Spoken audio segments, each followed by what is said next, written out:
when inductance of 1 Henry is connected to 200 volt 50 hertz source, the maximum value of the current is.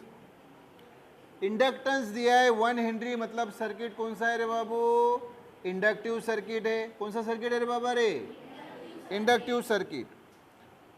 और ये एक AC source को connect किया, उसका voltage दिया है हमें 200 वोल्ट और उसकी फ्रीक्वेंसी दी है 50 हर्ट्ज। तो हमें पूछा है the maximum value of the current, current की मैक्सिमम वैल्यू हमें पूछी है, मतलब मैक्सिमम करंट I0 हमें पूछा है। ओके, तो देखो हम कैसे फाइंड करेंगे I0 को। तो सबसे पहले तो सर्किट डायग्राम जो है ये देखो, ये बेटा इंडक्टर दिया है आपको और ये वाला एसी सोर्स, ये इंडक्टर को ही हम कॉइल बोलते हैं, इसका इंडक्टेंस L और इसका रेजिस्टेंस जो है XL। इस रेजिस्टेंस XL को क्या बोलते हैं हम? Inductive reactance. क्या बोलते हैं रे बाबू? इंडक्टिव रिएक्टेंस बोलते हैं। और यहाँ से ये करंट पास हो रहा है। ओके, और प्रॉब्लम में हमें बाकी डाटा क्या दिया है वो देखो। तो हमें दिया है बेटा मैक्सिमम वोल्टेज दिया है और फ्रीक्वेंसी दी है।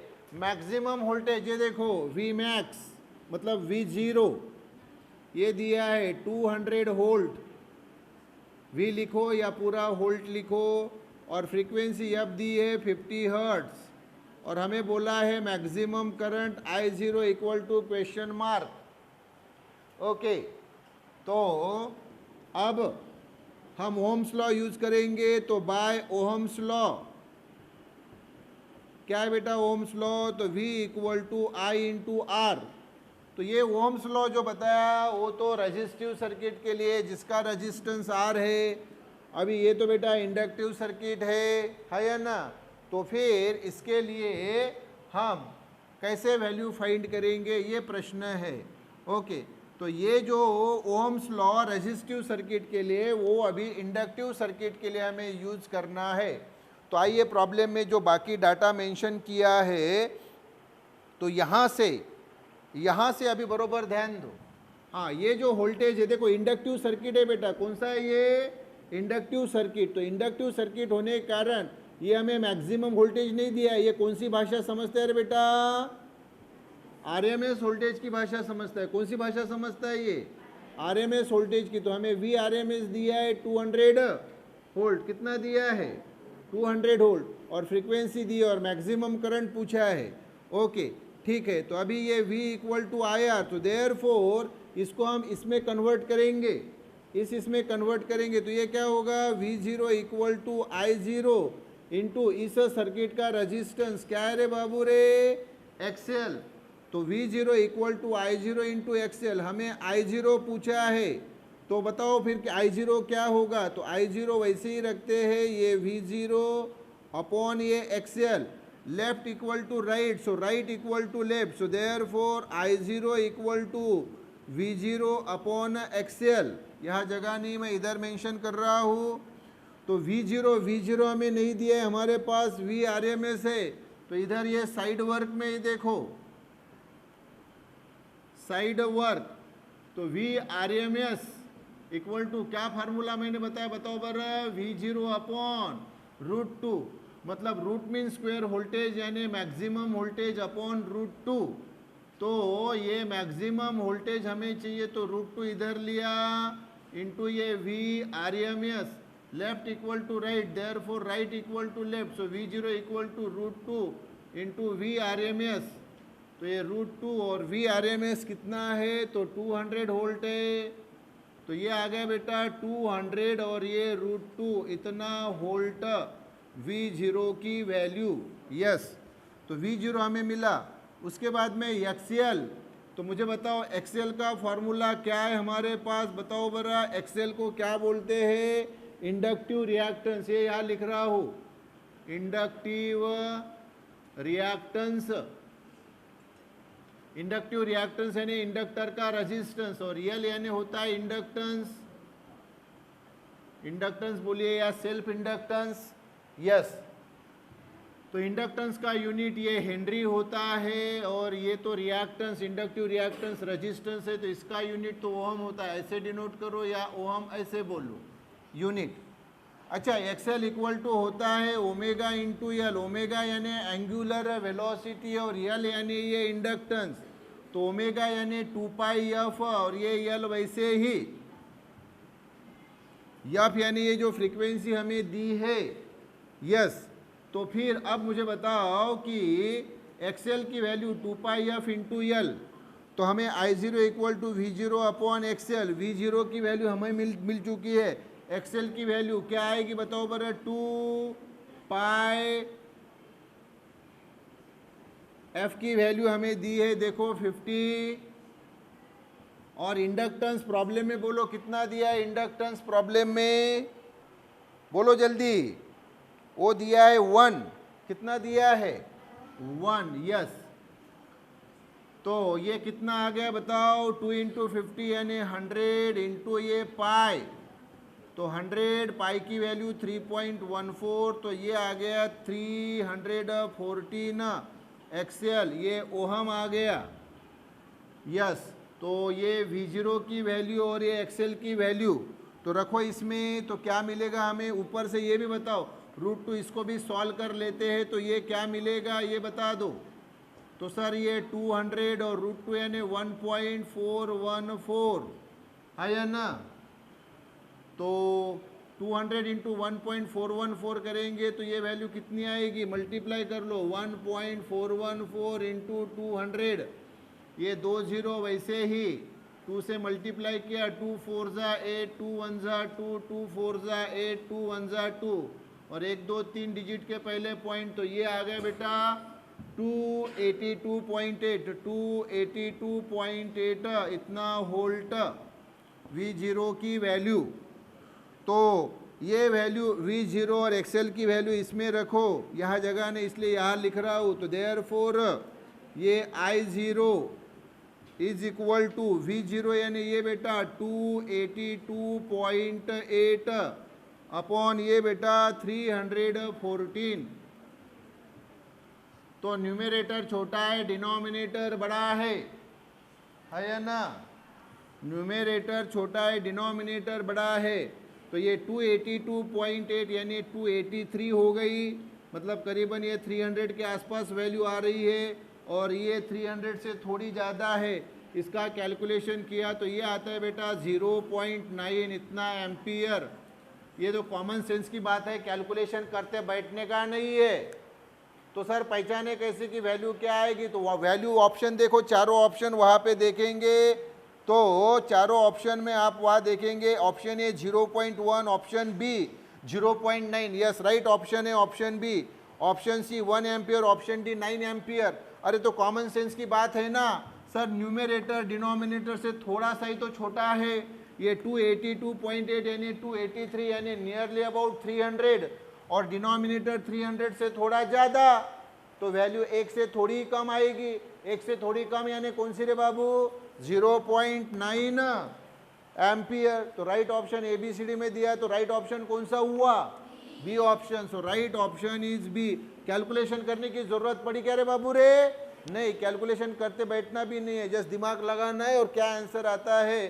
तो फट से हमें समझ में आ गया कि वैल्यू में न्यूमरेटर थोड़ा छोटा है, डिनोमिनेटर थोड़ा बड़ा है, तो आंसर 1 से थोड़ा छोटा आएगा, और वो आंसर दिया है 0.9, option B, that is the right option. Clear है बाबू, बोलिए यस।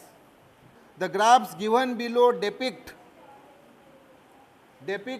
यानी बताना, तो जो ग्राफ्स है वो हमें बताते हैं कि the dependence of two reactive impedances x1 and x2 on the frequency of the alternating EMF applied individually to them, we can then say that। तो हमें ग्राफ्स दिए बेटा, पहला ग्राफ और दूसरा ग्राफ, और हमें बोला है कि जो हमारे पास रिएक्टेंसेस है, रिएक्टेंस है रेजिस्टेंस, तो वो रेजिस्टेंस का रिलेशन फ्रीक्वेंसी के साथ क्या आएगा ये हमें पूछा है, और वहाँ पे हमें दो फिगर दिए। राइट ऑप्शन आती है बेटा सी, x1 ये कैपेसिटर है और x2 ये इंडक्टर है। कैसे मैं बताता हूँ। देखो तो पहला जो हमें ग्राफ दिया है वो वाई एक्सिस पे इम्पेडेंस दिया है, एक्स एक्सिस पे फ्रीक्वेंसी दी है। दूसरे इसमें भी वाई एक्सिस पे इम्पेडेंस दिया है, एक्स एक्सिस पे फ्रीक्वेंसी दी है। तो ये ग्राफ पहले बरोबर समझ लो।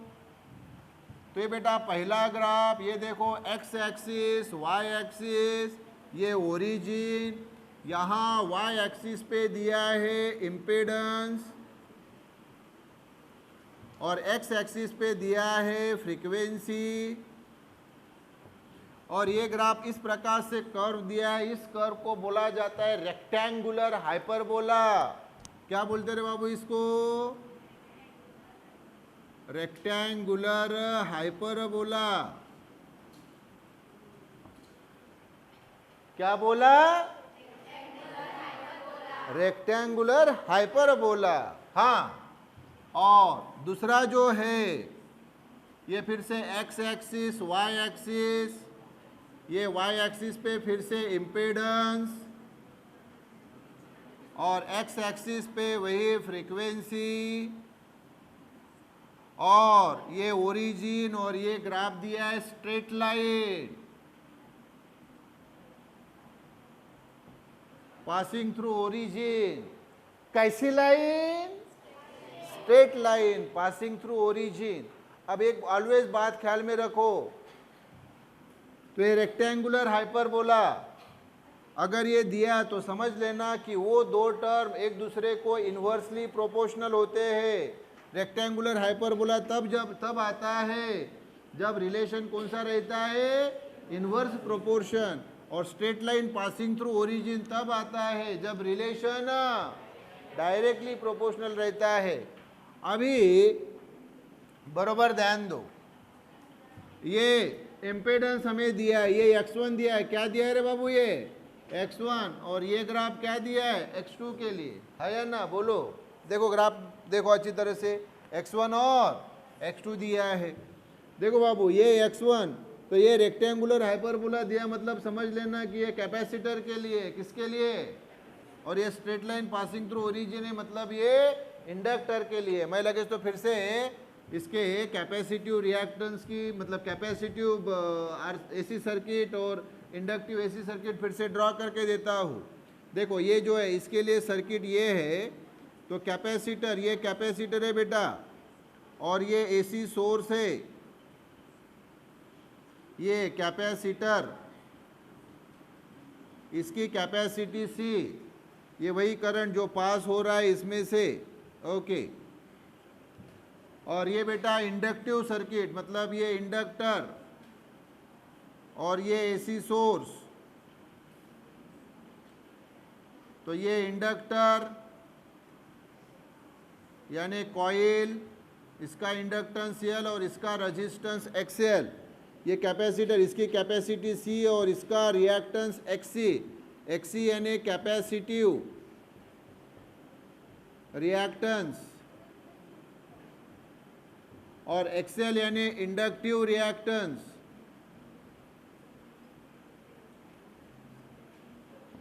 Inductive reactance, yes.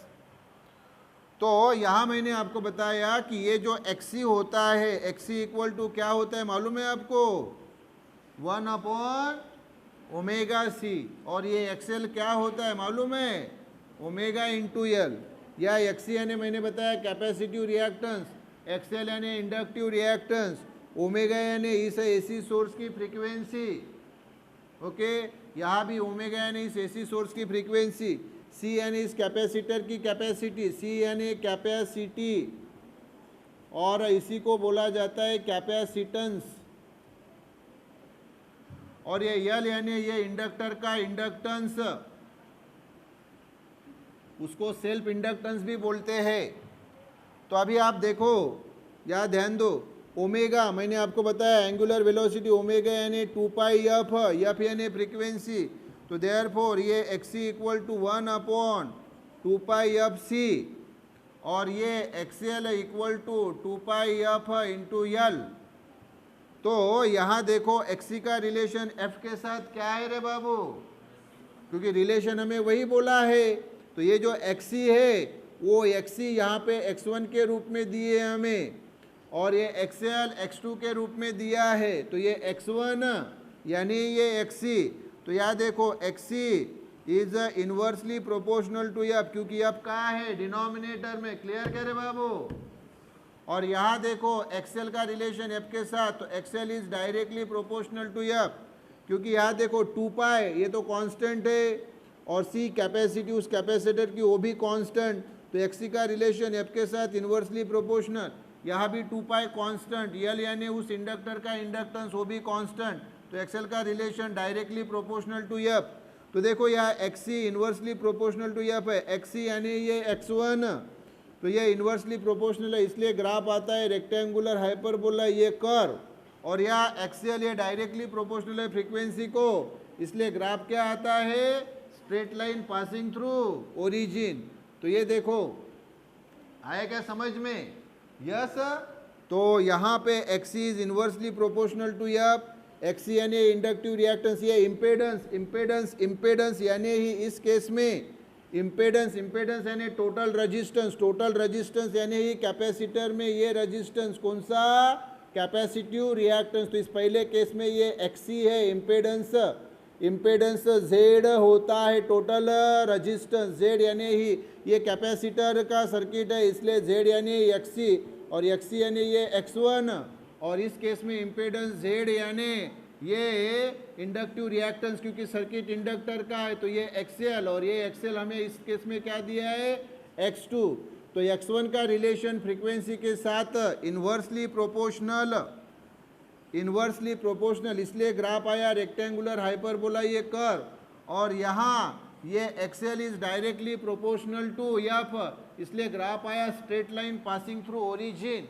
तो इसका राइट ऑप्शन जो है, कौन सा राइट ऑप्शन हुआ बताओ, option C is the right option. और मैं फिर से एक बार वो रीइटरेट कर रहा हूँ, फिर से बता रहा हूँ कि दुनिया के कोई भी ग्राफ अगर वो रेक्टेंगुलर हाइपरबोला आया तो समझ लेना कि y एक्सिस का टर्म x एक्सिस के टर्म के साथ इन्वर्सली प्रोपोर्शनल है, और अगर वो ग्राफ स्ट्रेट लाइन आता है तो y एक्सिस का टर्म x एक्सिस के साथ, जो टर्म है x एक्सिस के पास उसके साथ डायरेक्टली प्रोपोर्शनल है। क्लियर क्या?